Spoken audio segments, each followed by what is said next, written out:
Connaissez-vous l'histoire de George Stinney Jr., le plus jeune condamné à mort des États-Unis? Et si je vous disais qu'il est peut-être innocent?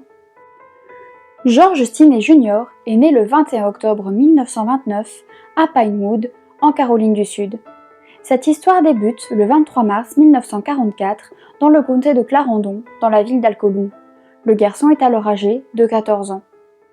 Ce jour-là, la météo n'est pas des plus clémentes, mais George veut en profiter et décide d'aller se promener avec sa petite sœur. Après plusieurs heures de marche, ils décident de se reposer près du chemin de fer. C'est là qu'ils vont croiser deux fillettes. La première, Betty June Binnicker, âgée de 11 ans, et la deuxième, Mary Emma Thames, âgée de 7 ans. Toutes deux blanches, précision importante due au racisme présent à l'époque. Une des deux fillettes va donc s'approcher de George et lui demander « Savez-vous où nous pouvons trouver des May-pop ?»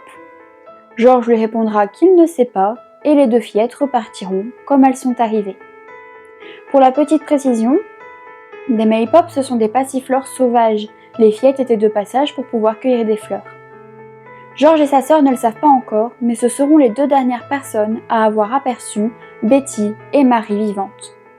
Le soir même, elles seront déclarées disparues et elles seront retrouvées le lendemain dans un fossé proche de la maison destinée, rouées de coups et le crâne défoncé. Pour les enquêteurs blancs, l'adolescent noir de 14 ans est le coupable idéal. Le jour même de la découverte des deux corps, les enquêteurs vont se rendre chez les Stinney pour arrêter George et obtenir des aveux, interdisant ainsi à sa famille tout droit de visite. Le reste de la famille des Stinney ne se sentant plus en sécurité chez eux, ils décident de quitter la maison et de fuir Alcoloux. Le 24 avril aura lieu le procès au palais de justice du comté de Clarendon. Il débutera à 12h30 et se terminera à 17h30. Le jury est exclusivement composé de personnes blanches. Ils délibéreront pendant moins de 10 minutes et vont déclarer George coupable de double meurtre. Il faut savoir qu'à partir de ce moment-là, il y a eu énormément de mobilisation autour de l'affaire et malgré cela, le gouverneur, Johnson, va décider de ne pas gracier l'enfant. Il prononcera alors ces mots. Il serait peut-être intéressant pour vous de savoir que Stinney a tué la petite fille, puis a violé la grande. Il a tué la grande ensuite et a violé son cadavre. 20 minutes plus tard, il est revenu pour la violer à nouveau, mais son corps était trop froid. Tout cela, il l'a reconnu. En réalité, il ne s'appuiera que sur des rumeurs, puisque les rapports médico-légaux ne permettent pas de prouver que les deux fillettes ont été violées.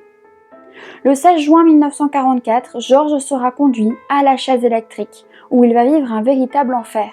En effet, le matériel n'est pas prévu pour la carrure d'un enfant. Ils devront donc poser des livres pour surélever l'enfant et le masque ne tiendra pas sur son visage. Après 8 minutes de souffrance, il sera déclaré mort. Mais alors qu'en est-il 70 ans après? Le jugement qui l'a condamné à mort a été annulé car il y a eu de nombreuses irrégularités ayant rendu son bon déroulement très difficile. En effet, les archives étant peu nombreuses et les pièces à conviction ayant presque totalement disparu, la tenue d'un procès en révision qui aurait permis d'avoir une réponse à cette affaire est quasiment impossible.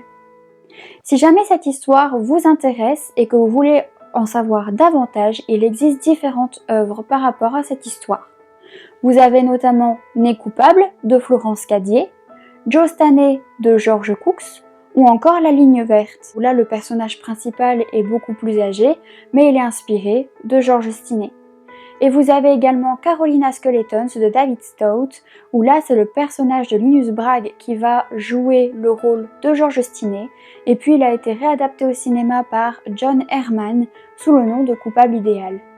Si ce contenu vous a plu, n'hésitez pas à mettre un petit like, à vous abonner à la chaîne et n'hésitez pas à me dire en commentaire si vous connaissiez cette histoire. Sur ce, on se retrouve bientôt dans une prochaine vidéo. Salut tout le monde!